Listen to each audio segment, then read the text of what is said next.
Hey everybody, welcome to the channel द्रव्य से दोस्ती, जहां पर हम द्रव्य पढ़ना सीखना और प्रैक्टिस में यूज करना सीखते हैं।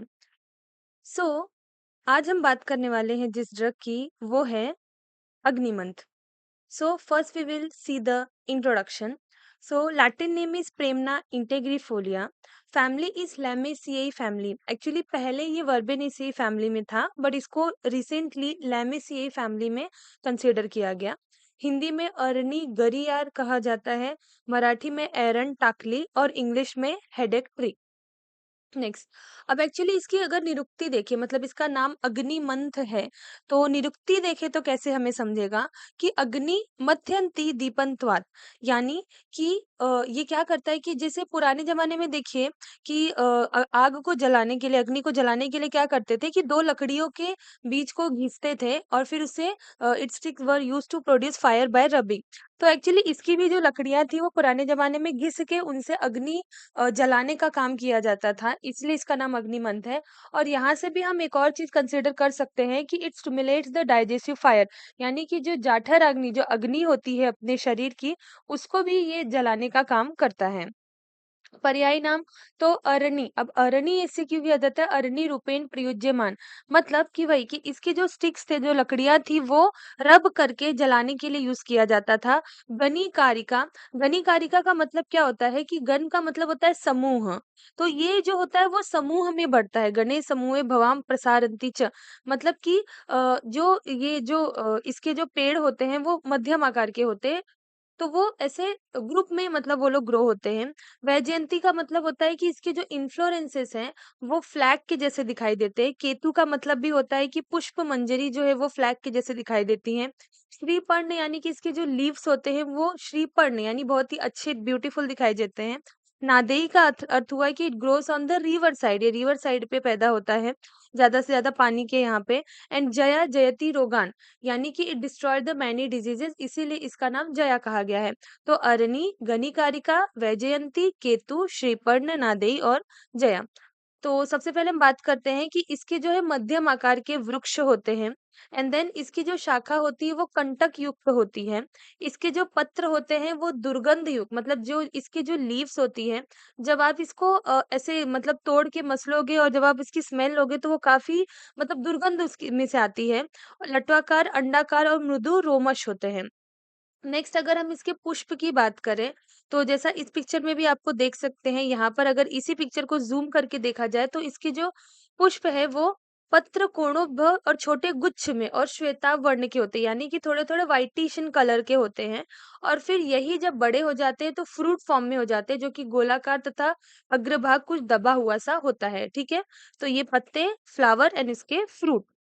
देन अगर गण की बात करें तो चरक में इसका शोथहर, शीत प्रशमन और अनुआसनोपग में कहा गया है। तो अभी देखिए जो शोथहर है, मतलब शोथहर गण, अगर महाकषाय की बात करें तो उसमें सारे जो ड्रग्स है वो दशमूल के ही होते हैं। फिर सुश्रुत में बृहत पंचमूल, वात शंचमन, वीर तरवादी, वरुण आदि गण में इसका समावेश किया गया है। मिश्र गण में ये बृहत पंचमूल और दशमूल में इसका समावेश होता है। Then habitat mostly coastal region, जैसा मैंने कहा कि इसका नादेई नाम है क्योंकि ये रिवर साइड वगैरह पे पैदा होता है, तो कोस्टल रीजन होता है। तो अब कोस्टल रीजन मतलब कैसे? अब देखिए, अब इंडिया के मैप पे भी अगर आप देखोगे ना, तो कोस्टल मतलब जहां जहां मैंने प्लॉट किया है, तो वो आपको समझ में आ जाएगा कि सारे कोस्टल रीजन की बात हो रही है, जैसे कि Mumbai, Bengal, Gujarat and then south India, Rajasthan and Madhya Pradesh. तो अब आप देख सकते हो यहाँ पे कि मुंबई, साउथ इंडिया, बंगाल, गुजरात, राजस्थान, मध्य प्रदेश, तो ये सारी जगह जो कोस्टल रीजन है एंड मध्य प्रदेश में पाया जाता है। तो इस तरह से आप इसको याद रख सकते हो, इसके हैबिटेट को। नेक्स्ट टाइप्स देखते हैं, तो लघु अग्निमंत और बृहद अग्निमंत ऐसे करके दो होते हैं। दोनों के लैटिन नेम अलग होते हैं। लघु का नाम होता है क्लियोडेंड्रम फ्लोमैडिस एंड बृहद का नाम होता है प्रेमना इंटेग्रिफोलिया। ओके, तो अब ये पिक्चर्स में आप देख सकते हैं कि ये लघु अग्निमंत, एक्चुअली लघु अग्निमंत के जो पत्ते होते हैं वो छोटे होते हैं, जैसे आप देख सकते हैं यहाँ पे कि इसके पत्तों का जो आकार होता है वो थोड़ा-सा छोटा होता है और सिरेटेड मार्जिन होती है। तो दिस इज लघु अग्निमंत क्लियोडेंड्रॉन फ्लेमोइडिस एंड बृहत अग्निमंत व्हाट इज प्रेमना इंटेग्रिफोलिया, जो कि हमने यहाँ पर देखा। ये मध्यम आकार का वृक्ष होता है और लघु अग्निमंत का भी मध्यम, कभी-कभी थोड़ा बड़ा भी आकार का वृक्ष हो जाता है। ठीक है? बस ये ध्यान रखनी बात है कि बृहत अग्निमंत के पत्ते जो है वो बड़े होते हैं एंड लघु अग्निमंत के पत्ते जो होते हैं वो छोटे होते हैं। Next main hero of the show that is रस पंचक। सो रस में इसमें देखिए तिक्त कटु कषाय मधुर, यानी अगर मधुर को हम छोड़े तो ये जितने भी तिक्त कटु कषाय वाले वो मोस्टली कफ के शामक वाले हैं सब। देन गुण इस रुक्ष लघु, विपाक इस कटु एंड वीर्य इस उष्ण। Okay, next we will see अब on the basis of this we can consider it कि इसमें देखिए उष्ण भी है, ओके, मधुर रसात्मक थोड़ा सा अनुरस भी है, और बाकी जो सारी चीजें हैं वो कफ नाशक है। तो एक्चुअली में ये ऐसा ड्रग है जो वात और कफ दोनों का नाश करता है। वात का ज्यादा नाश करता है, कफ का थोड़ा कम, बट आप ऐसे कह सकते हैं कि वात और कफ दोनों का नाश ये ज्यादा करता है। अगर धातु की बात करें तो ये मांस का लेखन का काम करेगा और शुक्र को कम करेगा। मांस का लेखन का काम मतलब वही कि अब जैसे इसको कहा ही गया है कि कफ का नाश कर रहा है तो मांस का लेखन का काम करेगा। Next we will see the shloka. So अग्निमंत श्वयथु वीर्यो उष्ण कफ वात हृत पांडु नुत्कटु स्तिक्त तुअरो मधुरो अग्निदम। ओके, तो मेन साइड अगर हम इसके देखें तो ये डाइजेशन पे देखिए, जैसे पहले ही हमने कहा अग्निमंद यानी कि डाइजेशन पे, यानी कि अग्नि पर काम करता है। अब अगर अग्नि पर काम करता है तो यानी कि डाइजेशन सिस्टम पे काम करेगा। श्वेतहर, श्वेतहर महाकषाय में इसका समावेश किया गया है। दशमूल में है तो दशमूल को भी इटसेल्फ श्वेतहर कहा गया है। एंड वेदनाहर, ठीक है, मेनली ये मेन साइट इसके होते हैं। नेक्स्ट हम देखते हैं, हाँ अब यहाँ पर एक कॉन्सेप्ट है कि जैसे हमें पता है कि बृहद पंचमूल, अब बृहद पंचमूल में कैसे कि गंभारी, अग्निमिंद, शोनक, पाटला, बिल्व ये सारे ड्रग्स होते हैं। तो और लघु पंचमूल में सॉरी लघु पंचमूल में कौन-कौन से ड्रग्स होते हैं जो अपने ये गोक्षुर और शालीपर्णी, कृष्णपर्णी सारे ड्रग्स होते हैं वो होते हैं, ठीक है। तो आप एक चीज याद रखिए कि दशमूल को देखिए हमेशा कहा गया है कि त्रिदोष नाशक है, ठीक है। तो अभी उसमें जो बृहद पंचमूल है, यानी जो गंभारी, पाटला, अग्निमंद, बिल्व वाला है, वो ग्रुप जो है वो वात कफ नाशक होता है। और जो लघु पंचमूल है वो वात पित्त नाशक होता है, यानी कि जो अपना गोक्षुर वाला ग्रुप है वो वात पित्त नाशक होता है, ठीक है। अब इन दोनों ग्रुप्स को अगर मिला दे तब जाके ये त्रिदोष नाशक होता है। तो ये चीज डिटेल में मैं इसलिए बता रही हूँ सो दैट अगर आपको अलग से बृहद पंचमूल आया, सो वी कैन कंसीडर कि वो सारे जो ड्रग्स है वात कफ का नाशक करेंगे, और जो नीचे वाले ड्रग्स है वात पित्त का नाश करेंगे। सो अग्निमंथ जो बृहद पंचमूल का एक मेंबर है तो वो वात कफ का नाश करता है, ऐसे। नेक्स्ट अन्नवा स्रोतस पे अगर हम देखें तो जैसे कि पहले इसको कहा गया है कि ये अग्निमांद पे काम करता है, मतलब जैसे कोई भी डिसऑर्डर है जो अग्निमांद की वजह से होता है, अग्निमांद की वजह से आम की उत्पत्ति होता है। अब इस आम का पचन करने के लिए या दीपन पाचन करने के लिए हमें अगेन कटु तिक्त उष्ण वीर्यात्मक ड्रग्स लगते हैं। तो ये अपना जो अग्निमंथ है वो कटु तिक्त रस से और उष्ण वीर्य से दीपन पाचन का काम करता है, ठीक है। अब ये स्टोरी यहाँ तक हो गई कि दीपन पाचन का काम करता है। इसी के बेसिस पे हम शोथ हर कॉन्सेप्ट भी देखेंगे। देखिए शोथ का मतलब क्या होता है? शोथ मतलब कि उच्छेद, कहीं पे तो कोई स्वेलिंग हो गया ऐसा टाइप का, ठीक है। अब वो स्वेलिंग क्यों होती है? वो जो स्वेलिंग होती है वो जो एक्स्ट्रा क्लेद होता है, मतलब क्या होता है कि इसकी संप्राप्ति जैसे हम समझ लेते हैं कि अग्निमांद्य हुआ किसी भी मतलब कंडीशन में, चाहे वो जाठर अग्निमांद हो, चाहे वो धातु अग्निमांद हो या कोई भी अग्निमांद हो। अब वो अग्निमांद हुआ, उस अग्निमांद की वजह से आम, कफ, क्लेद का संचय होता है, ठीक है। अग्नि का काम क्या होता है कि मोस्टली जो भी चीज है उसका पचन करके मल के द्वारा बाहर निकालना और पोषण देना। बट अग्नि मानदेय हो गया तो क्या होता है कि ये पोषण का और मल संचिति और मल बाहर निकलने का काम नहीं होता, नहीं हो पाता अच्छे से। तो इसीलिए जो भी खराब आम, कफ, क्लेद है वो सबका संचय होने लगता है, वो बाहर नहीं निकल पाता बॉडी से। अब अगेन वो बाहर नहीं निकल पाता बॉडी से, बॉडी में ही संचय रह जाता है, जिसकी वजह से क्या होता है वहां पे शोथ फॉर्म होता है। अब वो तो या तो शोथ एक एक एकांग होता है, यानी कि किसी भी पर्टिकुलर जगह में होता है, या फिर सर्वांग होता है, यानी पूरी बॉडी में भी हो सकता है। शोथ कहीं पे भी हो सकता है, ठीक है। तो अगर आपको चाहे कोई भी शोथ हो, अगर आपको शोथ को हटाने के लिए कोई भी मेडिसिन यूज करनी है तो इस बात का ध्यान रखना पड़ेगा कि शोथ हम कैसे हटाएंगे। जब तक हम उसका आम, कफ और क्लेद जो है वो संचिति को नहीं हटा लेते, उसका शोषण नहीं कर लेते, स्रोतोशोधन नहीं कर लेते, तब तक वो शोथ नहीं हटेगा। तो किसी भी शोथ को हटाने के लिए हमें उष्ण वीर्यात्मक ड्रग और कटु तिक्त द्रव्य की जरूरत होगी।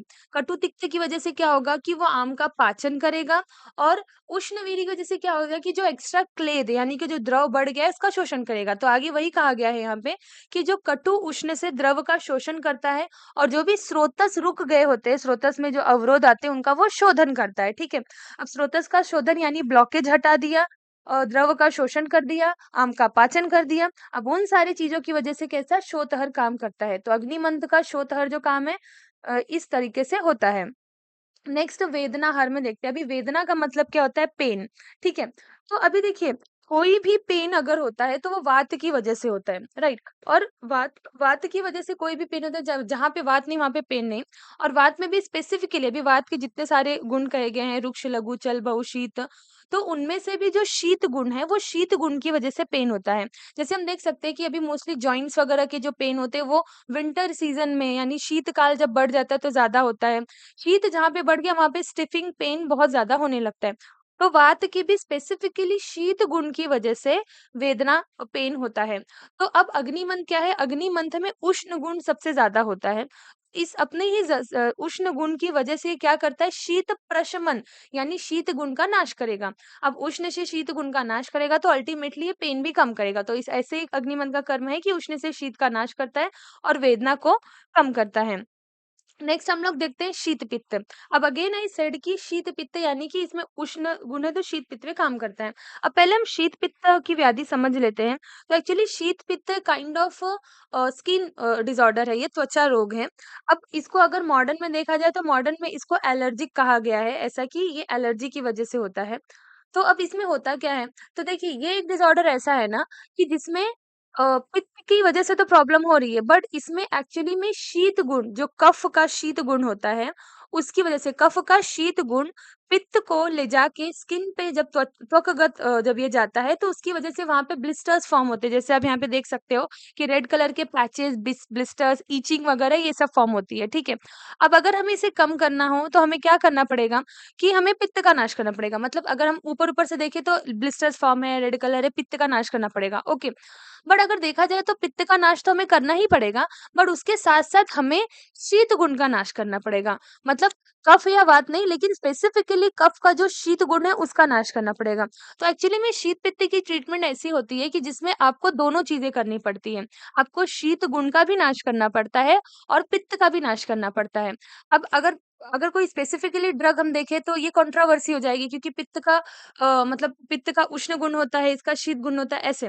लेकिन हम यहाँ पर अग्निमंथ सिर्फ इसलिए चूज करते हैं क्योंकि अग्निमंथ की स्पेशलिटी ये बोली गई है कि वो उष्ण गुण का ज्यादा नाश करता है, ठीक है? बाकी चीजें हैं, जैसे कि अब किसी का डाउट ये आ सकता है कि कटु तिक्त वगैरह ये सब भी चीजें हैं उसमें, ठीक है? लेकिन वो मोर स्पेसिफिकली शीत उष्ण गुण उसमें ज्यादा है तो इसीलिए वो शीत गुण का नाश करेगा। तो अब अगर संप्राप्ति हम देखें तो कफ से आवृत होकर पित्त का विमार गमन हो जाता है। कफ जो है वो पित्त को लेके स्किन्स पे चले जाता है, त्वचा पे, जिसकी वजह से शीत पित्त होता है, ठीक है? अब अग्निमंथ का काम क्या है कि ये कफ हर का काम है, स्रोतोरोध को हटाने का काम करता है। ये अपने उष्ण गुण से शीत को भी कम करेगा, कफ को कम करेगा, स्रोतोरोध हटाएगा। फिर स्रोतोरोध अगर हट गए तो ये जो सारे पित्त है जो कि विमार गमन हो गया था वो कोष्ठ में ला देगा। एंड देन कोष्ठ में लाने के बाद हम अलग से मेडिसिन देके उसे कोष्ठ से बाहर, विरेचन वगैरह देके हम उसे कोष्ठ से बाहर निकाल सकते हैं, ठीक है? तो इनिशियल स्टेज में हम अग्निमंत्र का प्रयोग कर सकते हैं। तो दिस वाज ऑल अबाउट शीत पित्त, जिसमें आपको अग्निमंत्र का उष्ण गुण और शीत गुण ये याद रखना है। नेक्स्ट बाह्य प्रयोग। तो जैसा कि बोला कि अब इसका उष्ण वीर्यात्मक है तो ये पेन को कम करता है। तो पेन को कम करता है तो हम इंटरनली तो देते हैं, इसके अलावा हम एक्सटर्नली भी इसका यूज करते हैं। तो जितने भी संधिवात, आमवात, संधिशूल, शोथ की स्पेशली जिसमें प्रॉब्लम होती है। अब देखिए, जो भी संधिवात, आमवात, संधिशूल है, अब ये सब चीजों में ब्रॉडली अगर देखा जाए तो दो चीजें होती है। एक तो धातु क्षय संप्राप्ति, यानी कि धातु का क्षय हो गया है, वात का प्रकोप हो गया है, अगर वैसी संप्राप्ति हो वो, या फिर दूसरा होता है कि आम की उत्पत्ति की वजह से, यानी संतर्पण जन्य आम की उत्पत्ति की वजह से, स्रोतोरोध होने की वजह से वो सारा पेन हो रहा है, ठीक है? तो अभी मोर स्पेसिफिकली हम लोग को जो आम वाली कंडीशन है, जिसमें स्वेलिंग है, जिसमें शोथ है, आम की कंडीशन हो, वहां पर संधिवात, आमवात या संधिशूल अगर कंडीशन हो रही है, तब हमको वहां पर अग्निमंत्र का प्रयोग करना है। अगर वो कंडीशन उसकी हो, यानी कि क्षय वाली हो, धातु क्षय वाली, तो उसमें हम लोग को ब्रूहण वाले द्रव्य यूज करना है। तब हमें शतावरी, अश्वगंधा, दुग्ध ये सब का विचार करना है। बट अगर आम की वजह से, शोध की वजह से अगर संधिवात, आमवात की इश्यू हो रहा है, तो फिर हम लोग को उसमें अग्निमंत्र का विचार करना है। फिर इसमें हम पत्र से स्वेदन करते हैं या उस पर पत्र बांधते हैं, ऐसे किया जाता है। तो दिस वाज अबाउट द बाह्य प्रयोग।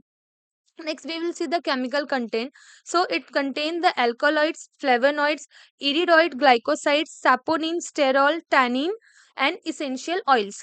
और इसके जो लीव्स होते हैं वो लीव्स क्या, प्रेमनाइन, सेरेटनाइन एंड ब्यूटालोनिक एसिड ये सब कंटेंट रखते हैं। नेक्स्ट हम आते हैं कि अगर इसका रिसर्च पॉइंट ऑफ व्यू देखा जाए तो फिर इसकी जो प्लांट के एक्सट्रैक्ट है यानी जो प्रेमना इंटेग्रिफोलिया है वो कहाँ-कहाँ पर रिसर्च हुआ है कि कहाँ-कहाँ पर हम इसे यूज कर सकते हैं।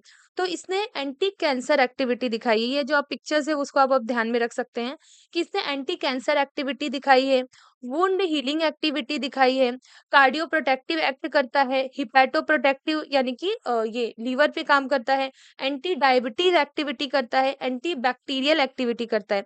तो ये सारी जो एक्टिविटीज है ये दिखाता है। कौन-कौन सी? Anti cancer, wound healing, cardio protective, hepato protective, anti diabetic and anti bacterial. Okay. Next we will see the अब देखिए इतने सारी एक्टिविटी है we will only see the anti hyperlipidemic and anti diabetic क्योंकि आज के टाइम पर अग्निमंथ का अगर सबसे ज्यादा प्रयोग हो रहा है तो जो हाइपरलिपिडेमिया है वो कंडीशन और डायबिटीज में इसका यूज सबसे ज्यादा हो रहा है। तो एंटी हाइपरलिपिडेमिक का हम कंडीशन देखते हैं। तो देखिए चक्रदत्त में एक रेफरेंस भी आया हुआ है कि स्थौल्य नुत्स्याद अग्निमंथ रसम वापी शिलाजतु, वहां यानी कि वहां पर ऐसा कहा गया है कि जब स्थौल्य ओबेसिटी की कंडीशन हो तो वहां पर अग्निमंथ को शिलाजतु के साथ यूज करना चाहिए। इसके अलावा चरक में भी बहुत सारे संतर्पण जन्य जो व्याधि है उसमें भी सूत्र स्थान में उसमें भी ऐसा आया हुआ है कि अग्निमंथ का प्रयोग करना चाहिए या फिर जो बृहत पंचमूल है उनका प्रयोग करना चाहिए। बृहत पंचमूल में अग्निमंथ होता है, ठीक है। तो ओबेसिटी, लिपिड प्रोफाइल बहुत ज्यादा बढ़ जाना, ऐसे सारी कंडीशन में हम अग्निमंथ का प्रयोग करते हैं। तो एक्चुअली में ये करता क्या है कि ये जो कोलेस्ट्रॉल है यानी आप जो यहाँ पे देख सकते हैं कि लिपिड प्रोफाइल में जो कोलेस्ट्रॉल, ट्राइग्लिसराइड और एलडीएल, वीएलडीएल और एचडीएल। अभी कोलेस्ट्रॉल, एलडीएल का अर्थ होता है कि low density lipid and VLDL का अर्थ होता है कि very low density lipid. Hyperlipidemia की कंडीशन में क्या होता है कि ये कोलेस्ट्रॉल, एलडीएल, वीएलडीएल बड़े होते हैं और एचडीएल घटा हुआ होता है। HDL is actually high density lipid जो कि बॉडी में बढ़ा हुआ होना चाहिए और एलडीएल, वीएलडीएल जो है वो कम होना चाहिए। तो ये क्या करता है कि ये जो कोलेस्ट्रॉल, एलडीएल, वीएलडीएल का लेवल जो होता है उसको कम करता है, यानी कि लिपिड प्रोफाइल, लिपिड को कम करता है, कोलेस्ट्रॉल को कम करता है, जिसकी वजह से इसका यूज ओबेसिटी, स्थौल्य, हाइपरलिपिडेमिया में किया जाता है। नेक्स्ट एंटी डायबिटीज, तो एक्चुअली ऐसा देखा गया है कि it decreases the blood plasma glucose level, यानी कि ब्लड में जो ग्लूकोज लेवल होता है उसको वो कम करता है। कैसे? कि ये क्या करता है कि अब देखिए पैनक्रियास का जो बीटा सेल है that is responsible for the insulin secretion. अब ऑक्सीडेशन होने की वजह से या कुछ पैथोलॉजी की वजह से बीटा सेल्स जो है वो काम करना बंद कर देते हैं। तो ये क्या करता है कि जो भी ऑक्सीडेटिव स्ट्रेस है बीटा सेल्स का उसको डिक्रीज करता है, जिसकी वजह से बीटा सेल्स काम करना अच्छे से करते हैं एंड देन उसके बाद वो इंसुलिन अच्छा सिक्रीट करते हैं, जिसकी वजह से अल्टीमेटली जो ब्लड ग्लूकोज लेवल है वो कम हो जाता है। सो ये कंडीशन होती है जिसकी तरह से ये एंटी डायबिटीज काम करता है। नेक्स्ट प्रयोजांग में इसके मूल और इसके पत्र का उपयोग किया जाता है। देखिए मूल का उपयोग जो होता है अभी दश मूल कहा गया है, राइट, बृहत पंच मूल कहा गया है। तो एक्चुअली में जब पंचमूल दशमूल की बात होती है तो वहां पर हमें उसका मूल ही लेना चाहिए, इसीलिए इसका मूल का उपयोग करते हैं। और दूसरा पत्र, तो जैसा हमने बाह्य प्रयोग में देखा था कि इसके जो पत्र है उस पत्र का उपयोग किसके लिए, स्वेदन के लिए, स्नेहन के लिए, ये सब के लिए यूज किया जाता है, उपनास, स्वेद के लिए, एटसेट्रा इसके लिए। तो इसीलिए इसके प्रयोजन क्या है, मूल और पत्र हुए। मात्रा क्या है कि इसके जो चूर्ण 1 to 2 ग्राम्स में यूज किया जाता है, क्वाथ जो है 40 to 80 मिलीलीटर एंड स्वरस जो है 10 to 20 मिलीलीटर इसका यूज किया जाता है। कल्प जो है तो अग्निमंथ कषाय करके आता है या फिर अग्निमंथ मूल कल्क करके भी ऐसे आते हैं। बट मोस्टली इसका यूज जितने भी दशमूलारिष्ट, दशमूलासव, दशमूल चूर्ण, दशमूल काढ़ा जितने भी इसमें हैं, उनमें भी इसका यूज़ किया जाता है, वो भी कल्प इसके होते हैं। So next is moral of the story, तो ये आम पचन का काम करता है, शोथहर का काम करता है, अग्निवर्धन का काम करता है, वेदना शमन करता है एंड अगेन कि अपने उष्ण गुण की वजह से शीत गुण का नाश करता है, जिसकी वजह से वेदना शमन, शीत पित्त एटसेट्रा सब में काम करते हैं और it is one of the member of the Dashmoolam. Okay? So thank you so much for today. If you have any kind of doubt, you can ask me at any time in the comment section or DM me. Thank you so much.